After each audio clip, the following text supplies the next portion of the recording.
Good morning, Stampers. It's Pat Fairless here, and I'm here today with Connect to Create. If you've not joined Connect to Create previously, it is a collaboration between myself and a fellow demonstrator, Kathy Ondas. And each week, it's our intent to provide you a short technique video to hopefully share something new or maybe remind you of an old favorite technique. And I was really excited to share I guess I am really excited, was really excited, it's probably a better word, to share today's technique with you. It is a technique called Faux Embossing Patina or Faux Patina Embossing. And it makes beautiful backgrounds, and I love doing it. But this morning I've been having a lot of technical issues. Not issues with the presentation materials or the technique, but just technical issues. And so I'm kind of flustered. So I'm hoping that I can calm down and get this so it makes sense to you, and you'll give it a try, because it really is a beautiful technique. So I'm Pat Fairless from Fairless Stamp and Flair. And if I didn't mention it, Kathy is from Simply Cards by Kathy. And we're both great friends, and we love doing this for you, except when the technical stuff doesn't work. Then I don't like it so much. And that's been one of those mornings. So let's go ahead and flip the camera down. I hope I have sound. It says my mic is muted, but I don't think it is. So if I have to do a take 4, then we'll do a take 4 if there's no sound.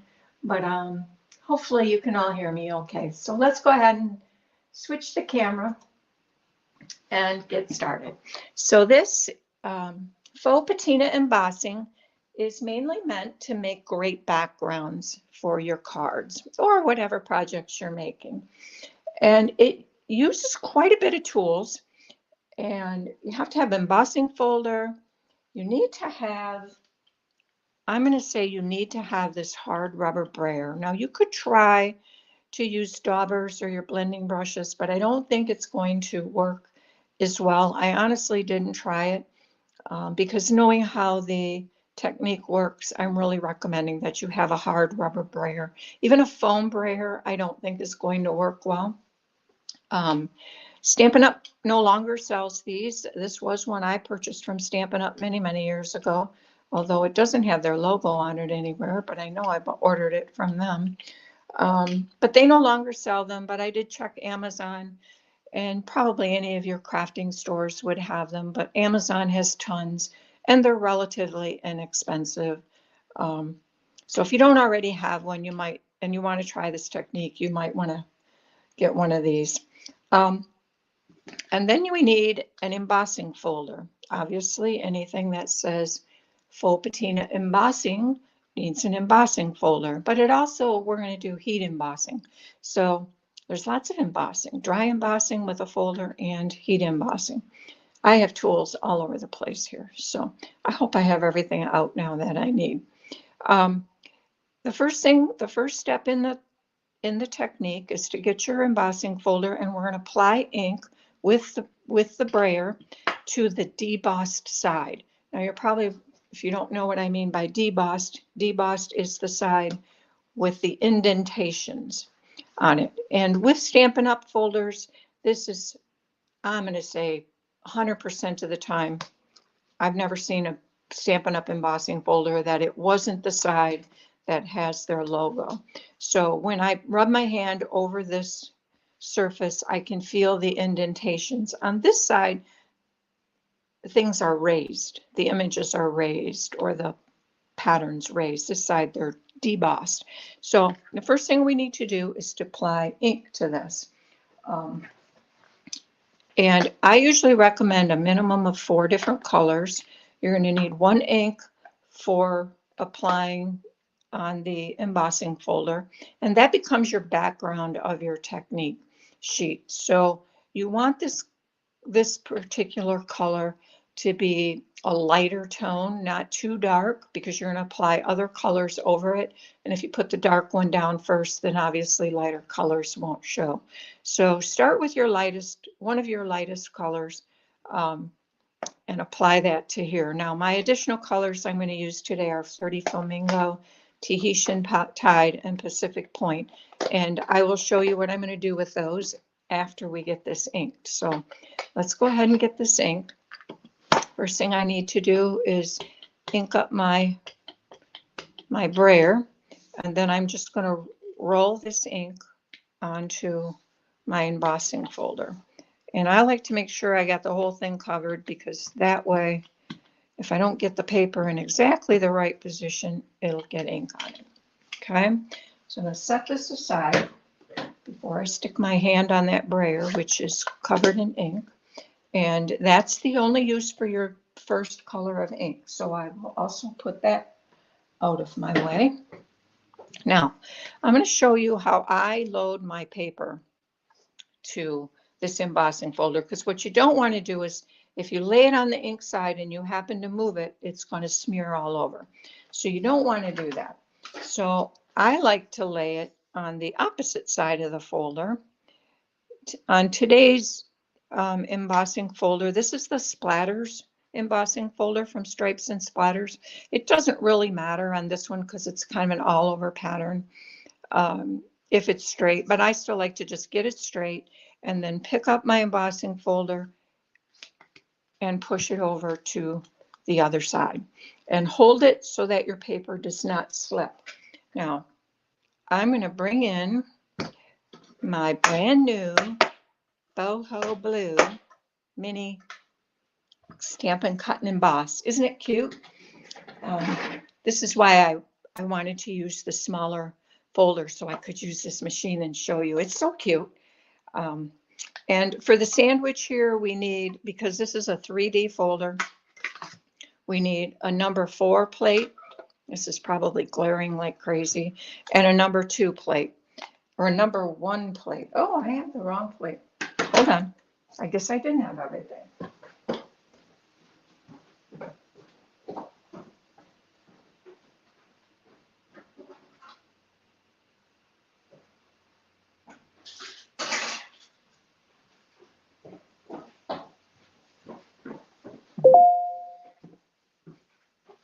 Okay, I'm back. See what I mean about difficulties today? Some of them are my own brain and some of them are technical, and this one was totally my own brain.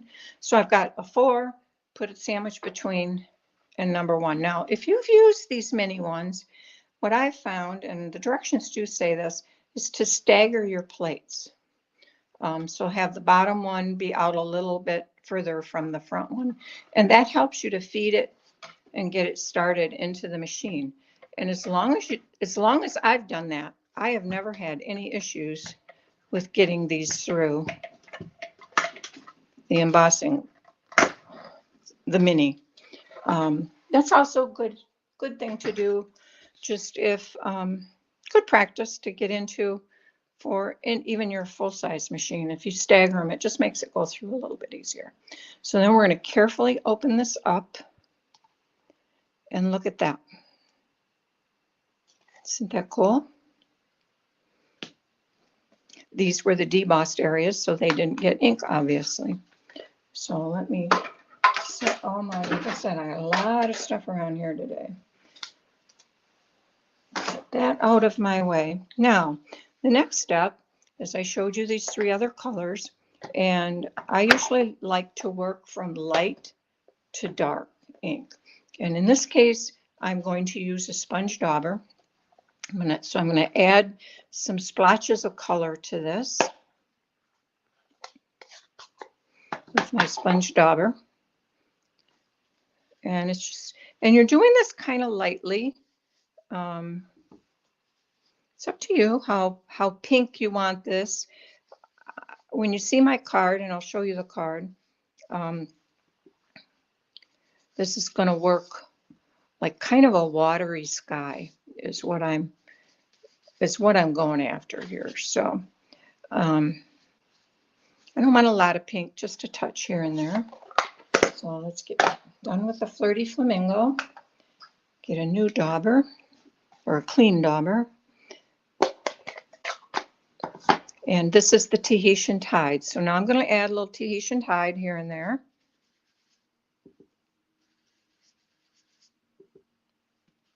Let's put a little up here. This is really no rhyme or reason to this. Can put this kind of wherever you want. It's just you're after a little variation. And you can even go over, if you've got pink in a place and you want to blend in a little blue, that's fine. Okay, so that's our Tahitian tide. Get him out of my way. And my last color is Pacific Point. And so let's add, and this one's pretty dark, or it can be if I choose to make it so. Now you can see I'm actually even leaving a few spots that maybe are not colored at all. They're just still got lots of white on them. Maybe a little down here. Okay, I like that. That's good. So that is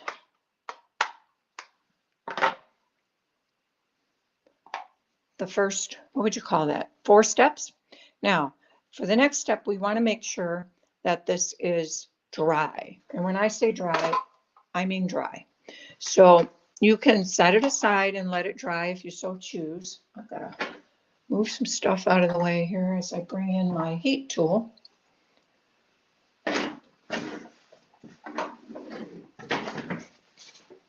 Did I say it was a little discombobulated today? I think so. All right, so let's just bring in the heat tool and make sure this is nice and dry. I didn't add a lot of ink, so it's not super wet, but this just helps speed up the process a little bit.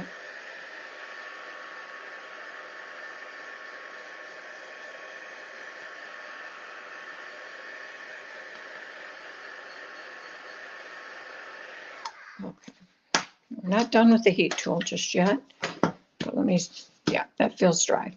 So the next step is we want to take our embossing buddy and make sure that it is really dry. And if we pick up any color, maybe it wasn't quite as dry. So I kind of tend to use an old one, but just make sure this is well covered with our embossing buddy. And then we're going to add metallic embossing powder. And for these colors, I decided to use silver because, like I said, my goal was to make it kind of look like a rainy sky, but a pretty rainy sky. So now we're going to take our Versamark pad, and this is the part of the technique that sometimes you have to play with it a little bit. Oh, got embossing powder all over my hands. I should wipe it on my top. No, it's black. That's not good. So you could take your embossing or your Versamark and kind of touch it here and there. I found when I do that, if I touch it with the edge, I tend to get lines wherever I touch it. And I'm not really after lines. I'm just kind of after a patina. And I don't want the whole thing covered, so I don't want to cover it. I just want a little bit of embossing, metallic embossing on here. So it's kind of splotchy here and there. And I found that what has worked best for me is if I just kind of hit it straight on, but I don't really hit it. I just sort of lay it on it very lightly and just kind of twist it a little bit. And I don't want, again, I don't want to cover the whole thing because like I said, I want it splotchy. Now the good news is once you sprinkle on, and I'm using silver, once you sprinkle on your embossing powder, and I tend to just dump it on and dump it off, you can look at it and see, do I have too much in a spot, not enough in another spot? And you can always add more. It's harder to take it off. If you do see a spot where maybe here, like I got a little bit of a line, I don't really want a line, I just kind of take a little brush and kind of dab it on there and just get some of it off, okay? Now, I'm going to go ahead and emboss this. When I look at it, to me, it looks like I may need to add a little bit in here. But before I do that, it's best to just emboss it so you can really see where it is, because who knows, it may be okay, right? So, sorry for the noise. I should have heated this up. Good thing is they heat up pretty fast. And I don't know how well you can see it turning silver. Maybe not real well.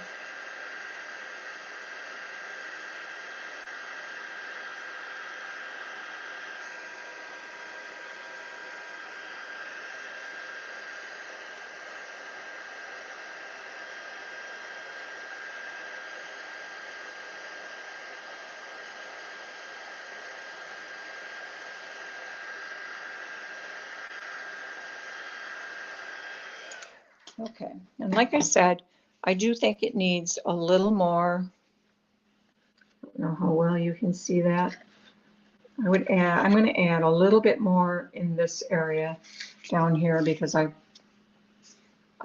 usually have an issue with getting too much, and so I've become very cautious how much I add. So let's just add a little bit there. And we'll bring our tray back in. Now I'm going to have to scoop because I emptied my little container. All right, now as we look at that, you can see, okay, now I've got a firm line right here. I'm sure you can see that. So I don't want that firm line. So I'm just going to kind of hit this randomly, take a little bit off, tap it. You want this to be very random and splotchy, your embossing. Because that's how patinas are, right? Patinas, they're not solid.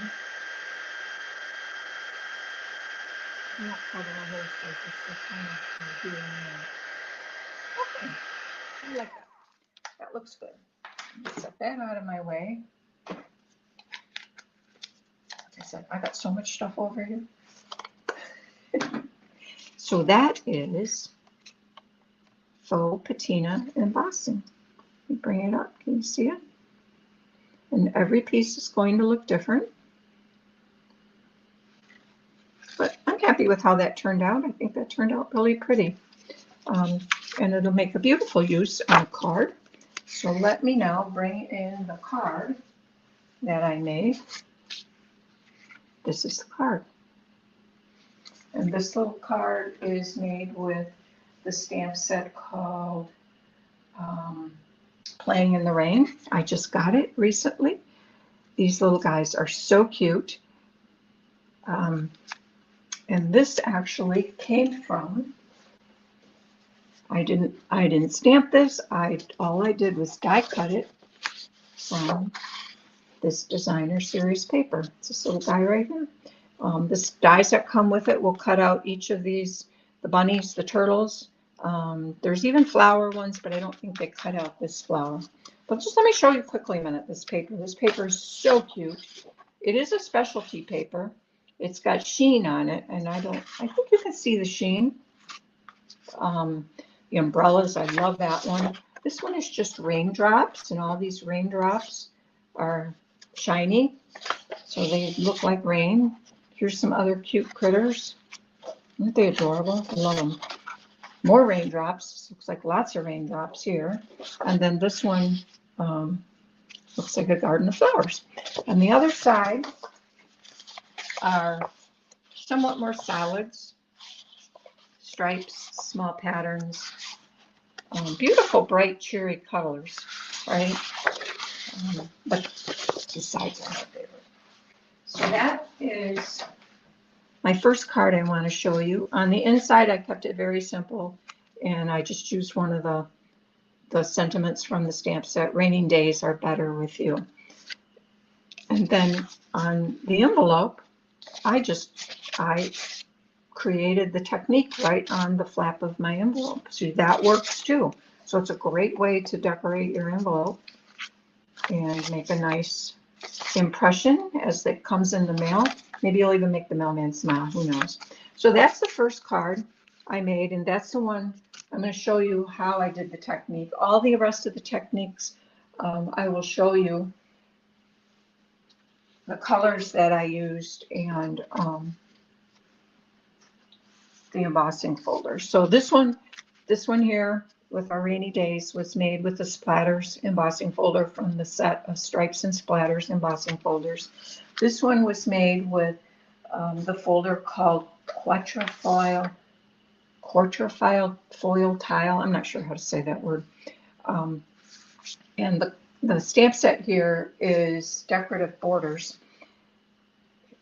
I kept this focal point very, very simple because I really wanted my focus to be on the pretty background. This background totally surprised me when I made it. I am not good at colors and picking colors. And so I have a color coach, and I go look at my color coach, and it showed me this combination of colors that I thought, well, that's weird. I knew I wanted crumb cake for my background. So the first step was brayering on crumb cake. Okay. And then I wanted 3 colors to go with it. And I hadn't had my border made, nothing. I was just making the technique sheet, and I thought I'll design the card around the background, however it turns out. So I chose Blushing Bride for my next color that was sponged on, which, like I said, worked from light to dark. And then I was like, okay, what goes with Blushing Bride? So my color coach told me Coastal Cabana, and of all things, Garden Green. And I'm like, oh, I don't know. And I honestly don't use my stamp pads to look how the colors look. I pull out cardstock because many of my stamp pads, I don't know about yours, but these colors have faded over the years. Like, well, this really almost looks like an old tan, some color. It doesn't look very pinky, right? So I pull out the cardstock. But in this case, I just started sponging. I'm like, well, color coach seems to think these 4 colors work together, so let's try it.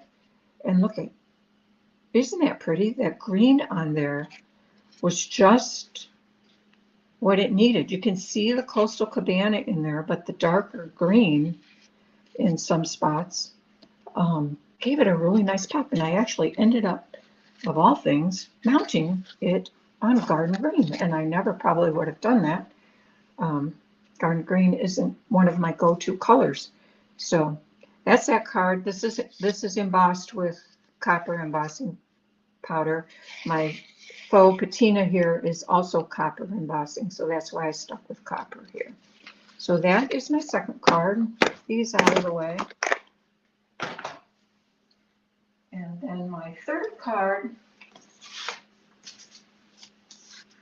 is this one. I did show you the inside, right? I just put a strip of foil. And here, this was before I figured out I could do this on the flap, so I just repeated my thank you embossing here. This card, I knew I wanted to use this particular stamp set, Covered in Sunshine. I just received it last week with my order. This is a great sentiment stamp set that I had totally overlooked in the catalog. But someone else, one of my friends, pointed it out to me and was on their wish list. And I'm like, oh, really? But these sentiments are awesome. So I wanted to use one of those. And what better way to show off a simple card with a simple sentiment than to have a pretty background? So the colors on this particular background are Sahara Sand. Sahara Sand is what I brayered onto the painted texture. I used painted texture embossing folder. And then on this one, I actually sponged on 4 different colors: Petal Pink, Mint Macaron, Mary Merlot, and Mossy Meadow. And the background of the card, I tried out all the cardstocks with this, and the Mossy Meadow just seemed to make it pop the most.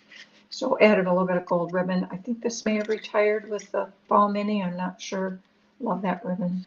sad to go if it's gone, but I'm still going to use it because I have some left and I love it. On this one, I had just a little scrap after I trimmed this down.